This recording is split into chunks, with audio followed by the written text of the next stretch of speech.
Good morning. Yes, indeed. Good morning to you, Charlie.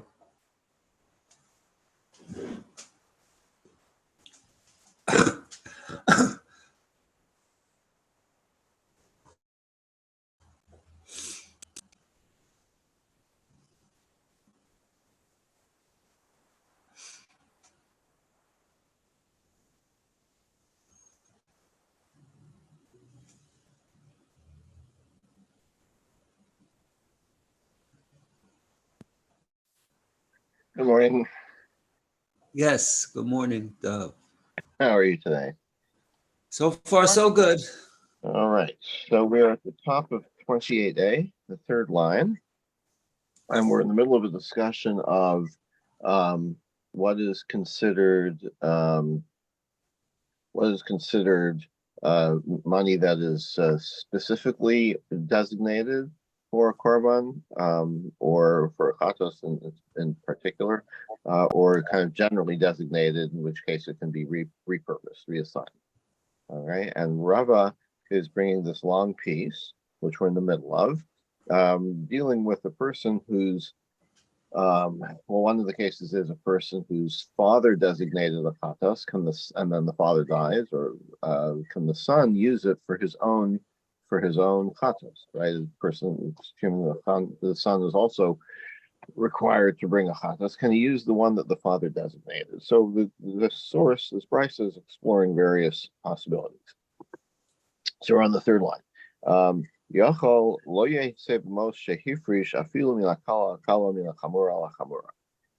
about in the case where the father had designated money for his own particular sin, and then the son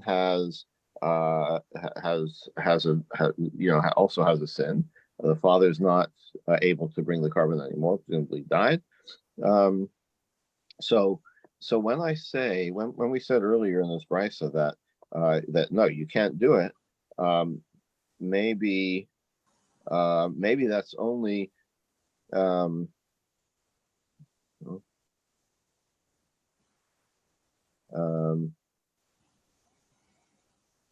so when we say that you can do it, maybe it's only for similar sins, right? For sins of a either the same thing or the same level.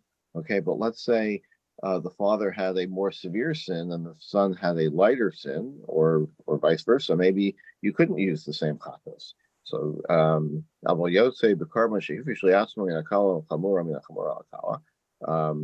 so Talmud Omer, so the Torah says karbano al chataso. It uses these words, his korban for his sin. In other words, the chatas has to be for your own sin, the one that you performed, and not one that your father, not a chatas that your father designated. Now, next case in the brayso, yachal lo yetze v'hem b'shehivri shliatzmo min hakalam al hakala min hachamura al hachamura afilu min hakala al hachamura or min hachamura al hakala. Now, what about if it's your own? Never mind the case of the father; it's your own sin, right? What if you set aside the chatas, and for some reason you no longer need it for that chatas, for that sin? Maybe you temporarily misplaced the first animal and then you brought another one or something. So maybe it makes a difference whether the original sin that you did was or the original sin that you designated an animal for was different than the one that you're now offering a chatos for.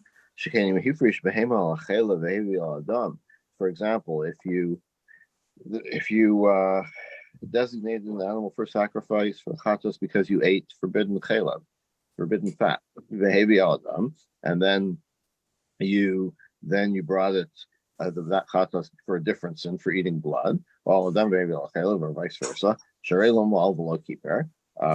Then you didn't. In that case, you didn't commit me'ila, you didn't misuse the korban, because you didn't commit me'ila here, and so there's no kapara. In other words, you still have to bring the chatas. Maybe that only applies to an animal. You have one katos, an animal for one sin and for another sin. But what about money? Right? Money is less specific. Maybe with money. If you took money and designated it for one sin and used it for a different one, maybe or the other way around, mal. Then you did commit the ilah. That money has been misused and lost, and consequently lost its kedusha, lost its sanctity. You could argue that kapara took place, right? Because sure, you misused the money, but having misused the money is now redeemed, as it were. It's now eligible again, and you can use it for the second karma. So Talmud Lamar al chataso. So the Torah says no, that doesn't work either. It has to be for your sin, for the sin that you committed. Ad sheyehei karbano l'shem chata. The everything involved, the money, the animal, etc., has to be specifically designated for this particular sin that you're trying to atone for. So, okay, that's the end of the brisa. Now, what does that have to do with us? What it has to do with us is we're trying to determine if an animal with a mum, an animal that's not eligible to be a carbon, what happens to that? Like, how does that play into this? So the brisa didn't discuss that. So the Gemara is going to try to derive from the brisa as follows: Katani behema. So the brisa discussed an animal. My love, if you love balas mum. So an animal is an animal. Like maybe it includes a bal mum, right? That it should be treated like designated money, right? So the brisa says, look, to me, no. When the brisa is talking about an animal, it means an animal that's eligible, not with a mum. So okay, so what are you saying? That a animal with a mum is not like a designated animal. It's like an unspecified money. So my ear, the claim shafi shafi. So then from an animal which we're now interpreting as an eligible animal, right? An animal that can be used for chatas, the brisa skips to money. So does that mean that it kind of like, why does it use money? It could have been more inclusive by saying, you know what, that's the case for an animal. An animal is like specified or is specified for a particular thing, but a blemished animal, an animal with a mum, is not like that. Instead, it says, and money is not like that, implying that litnei balas mum, like since it doesn't refer to money, an animal with a mum, it's implying that an animal with a mum is more specific than money, right? Money, we know, is the ultimate fungible item, right? Coins, whatever it can be used for. It's easier to say it can be used for one thing as well as for another. By specifying that undesignated refers to money, it's implying that a animal with a mum is more like designated, more like a regular animal. So where says Hachinami? Yeah, you know what? Brisa didn't. You can't derive that. Dilma chazil midmei. Dilamai chazil midmei.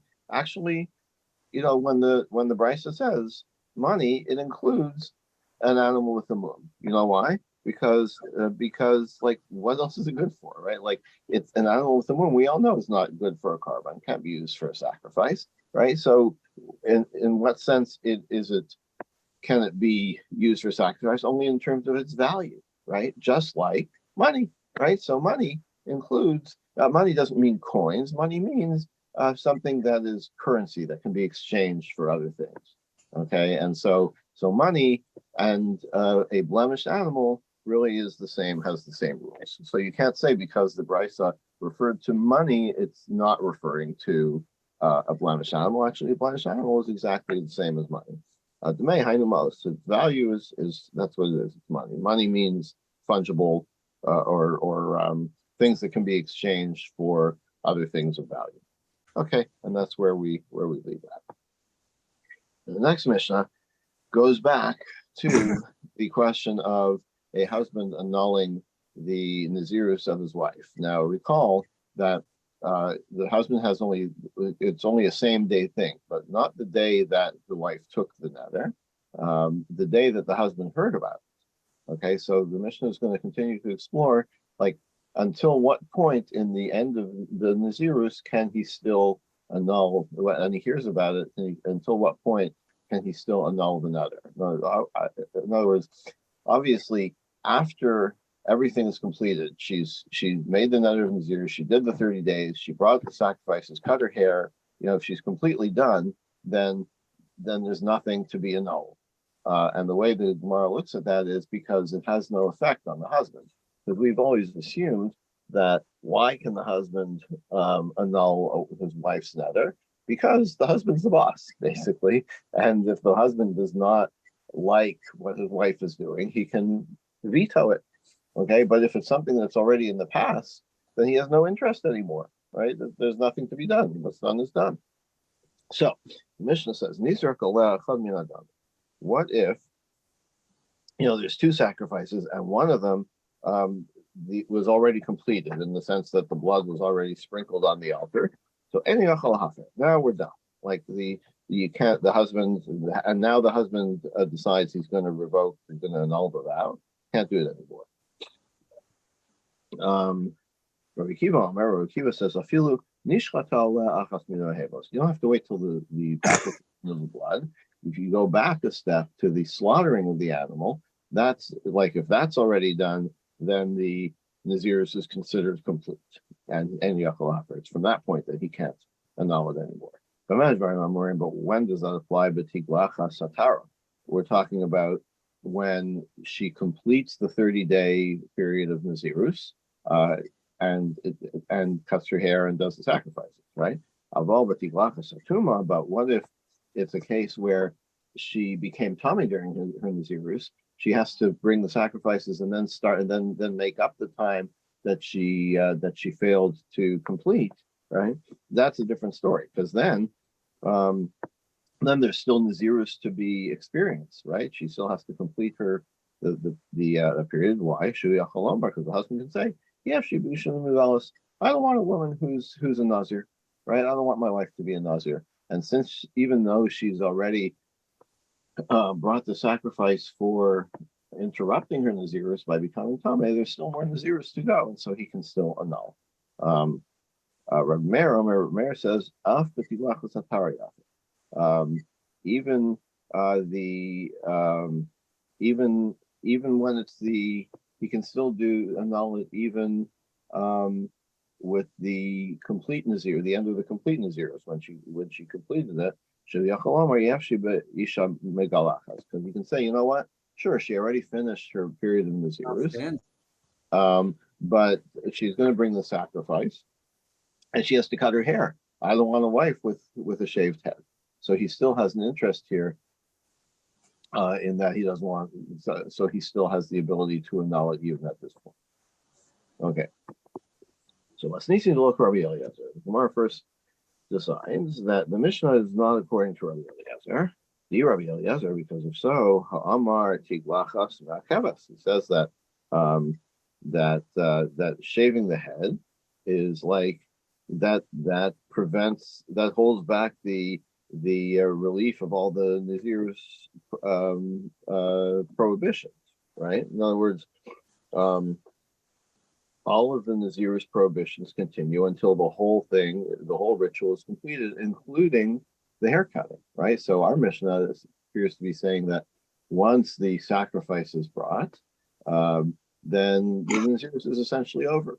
And Rabbi Eliezer, which we'll see in a Bryce in a few minutes,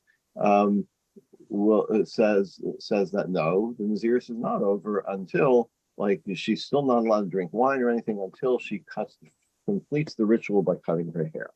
And our Mishnah does not see it that way. Since she hasn't yet cut her hair, she still can't drink wine. And so therefore the husband can say, I don't want a woman who doesn't drink wine. He can still, even after the carbon is, since she hasn't yet cut her hair, and according to Rabbi Eliezer, she's still in the state of prohibition of drinking wine. The husband can say, I don't want a wife who doesn't drink wine. So what's the so how do you let's the Gemara is going to go a little further into this discussion. The Mishnah, our Mishnah says, once the blood of the sacrifice has been sprinkled on the altar Sharia v'chama, she's already been allowed to drink the wine. So there's no, she doesn't have any deficit in the from the perspective of the husband. He now has a wife who can drink wine, so he has no say anymore. This woman is not prohibited from drinking wine. But the Kiva holds afilu ishtechitas behema. Even once the animal is slaughtered, he's no longer involved. He can't annul it anymore. Mishum hefsei kaching, because like, what are you going to do with this animal that's been slaughtered, right? You can't continue if the husband now annuls the vow, the Nazirus, then you can't continue with the service with this animal. You can't sprinkle its blood on the altar because it's no longer valid for anything. There's no Nazirus anymore, right? So what are you going to do with this animal?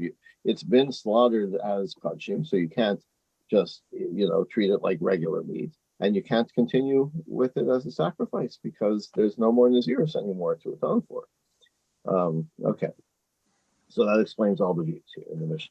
Masya Zera asked, BMI, like why do you say that the sacrifice goes to waste? Okay, so why don't you continue with the sacrificial service? Go ahead and sprinkle the blood on the altar, right? Do it as just as a general thing, not for this specific Nazirus because it doesn't exist anymore. But you can do it what's called Shalol Lishma, right? For not for a particular purpose. Just here you have sacrificial blood, and it goes on the altar. It's not. You can do it without relating to its original purpose anymore, and then the meat would become permissible to eat as a regular as just regular kachim. Milotanya, and we have a source for that. We have a brisa for that. Kivsei atzeres, the the lambs that you bring for the Shavuot, sheshachnon shalol lishma. And let's say you did the shechita without designating that shechita for the purpose that it's intended for, the Shavuot sacrifice. Or you did it too early, right? Or you did it too late. So you know what you do? You take the blood, you sprinkle the blood, presumably shalol lishma, not for the specific purpose, and then you can eat the meat. What if it was Shabbos? Lo Yisro, then you don't do the sprinkling of the blood because then you can't continue with the sacrifice by burning any of it because it's Shabbos. If it were an official sacrifice for the Shavuot sacrifice, it would override Shabbos in the temple. But now that it's just a non-designated sacrifice, you can't do it on Shabbos. So if it's Shabbos, you can't do it. Being Zara, if you did it anyway. So what you can do is you can treat it still as you can still eat the meat. And what do you do with the burning of the limbs, which you can't do on Shabbos? Do that after Shabbos. Okay. So this brisa supports the idea that if you have a sacrifice that was slaughtered improperly, you can still continue with the zrikas adam, with the sprinkling of the blood on the altar, and eat the meat. So similar would be in our case, right? This sacrifice, I mean, it was slaughtered properly, but now it's no longer retroactively, it's no longer proper because there's no Nazirus anymore. So go ahead and sprinkle the blood as a general thing, and then the meat will become permissible. Whereas Amre's more answers, they answered Shachat Olo Shlavim Hachinami. All right, your proof from Shavuos, that has to do with a different kind of sacrifice. That's either an Ola or a Shlamim, right? Not a Chatos. What are we talking about here? Shachat Chatos Baresha. I'm talking about where it's a Chatos sacrifice that was slaughtered. Chatos has different rules, right? As we know, there's like all kinds of rules about a Chatos. chatos that is invalid for various reasons, like the owner died or whatever, then we know chatos is treated differently, and it cannot be, you can't continue with the service. The generally is like chatos shemesu bala. If the owner died, then it has to. Talking about a case where it's the animal still alive and it can no longer be used for a sacrifice. So presumably, we're going to apply the same reasoning here. Hachatas has different rules. I don't know, where do I get that from? We have a Mishnah in Gila Halachas Mishlashtan Yatza. Once you've cut the Nazir, once he cuts his hair, if it's after any of these three sacrifices that he has to bring, then he's done with his Nazirus. And so therefore we're going to say we're talking about that the Mishnah had specifically mentioned chatas, and it accords with the idea that the Nazirus can be over once one of the sacrifices, in this case the chatas, has been brought. So that's why you can no longer use them. Next part of the Mishnah. So the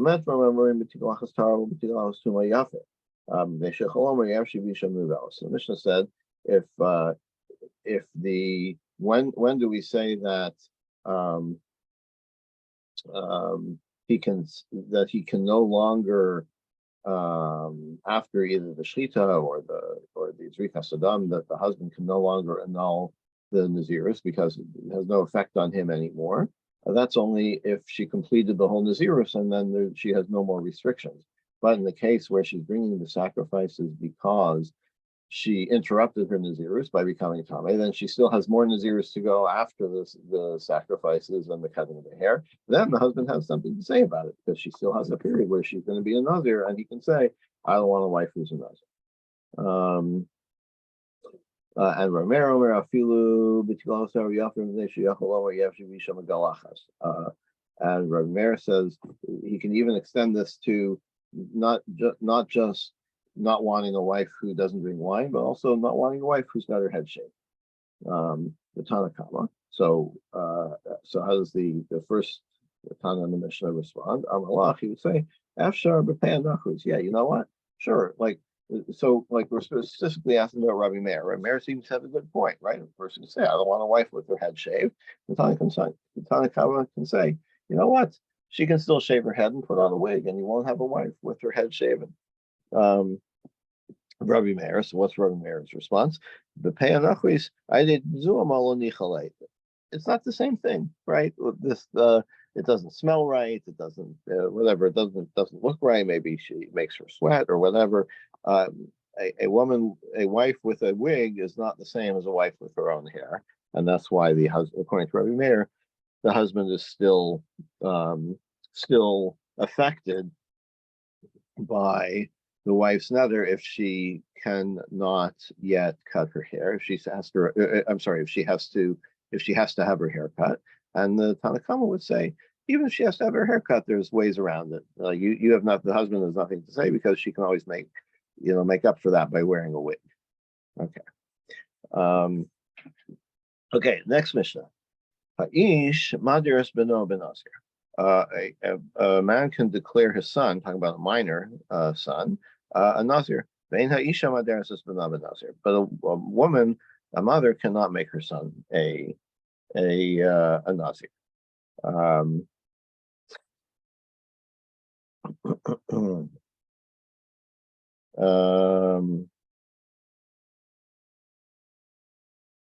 Okay, so this is a new. I don't think we've done this before. This is a new rule. Kate said, the Mishnah expands. What if the father takes on the Nazirus for his son, and then the son protests by cutting his hair right away, or his uncle, his relatives cut his hair to reject this Nazirus. Or if the son just said, I don't want that, or a relative on behalf of the son said, I don't want, he doesn't want that. We don't want him to be a Nazir. So then, let's